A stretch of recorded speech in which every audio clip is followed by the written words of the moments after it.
Good morning, and thank you for coming. I'm Christopher Hart, and it's my pleasure and privilege to serve as acting chairman of the National Transportation Safety Board.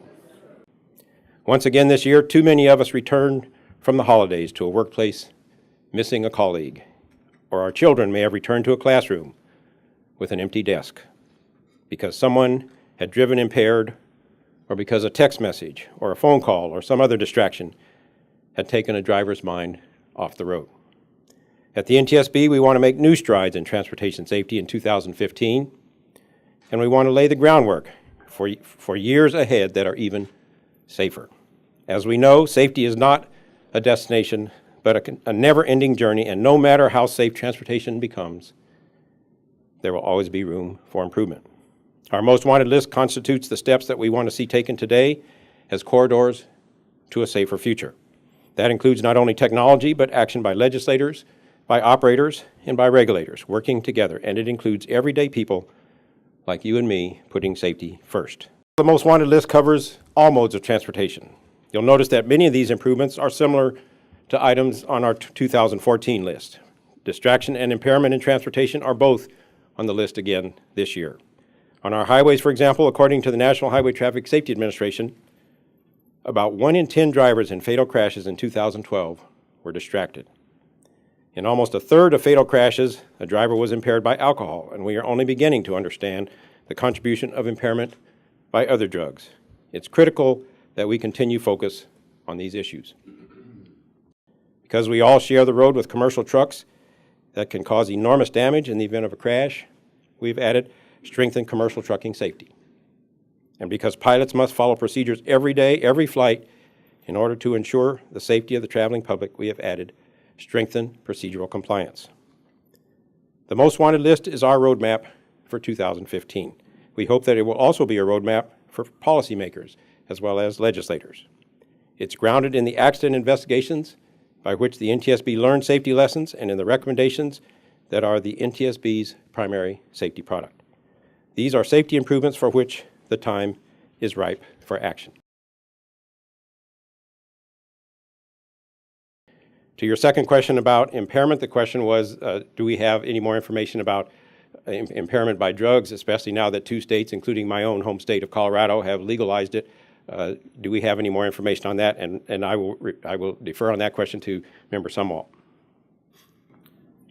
Thank you. We are concerned about any impairment, whether it's from marijuana, from alcohol, from over-the-counter drugs, and that's what we're concerned about. And any level of alcohol usage is impairing, not just 0.08 or above. There's nothing magic about that figure.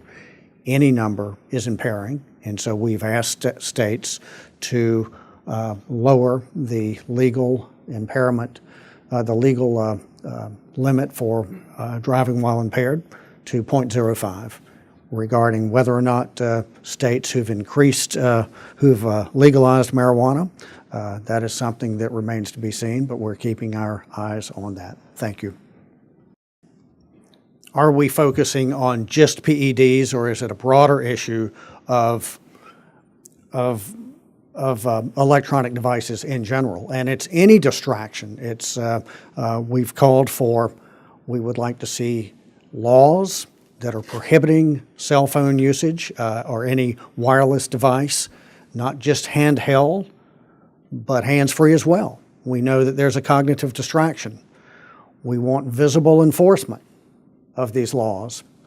And furthermore, we feel that there needs to be greater education, greater awareness. Again, I think the cognitive distraction is greatly underestimated, and we need people to understand that if you're on a telephone or if you're texting, obviously texting, you're not paying attention to the road, but with cell phones, if we're talking, we're engaged in the conversation, we want people to understand that it's not enough to just keep your hands on the wheel and your eyes on the road. We want your mind to be on the road as well.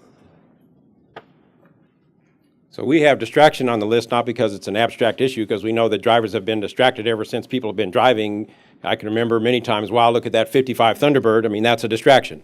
The point is, we go where the accidents take us, and the accidents are taking us in the direction of personal electronic devices. We're seeing, actually, we have fatal accidents in every mode of transportation due to use of personal electronic devices at an inappropriate time. The question is, are we concerned, is the NTSB concerned about the proliferation of these automobile manufactured devices that are now being installed in cars? And the answer is yes, we are. And we're concerned about any level of distraction that can take away the focus from the road. We're concerned about that. I've said before that distraction in transportation, it's the new DUI. It's an epidemic, and we've got to get our handle on it.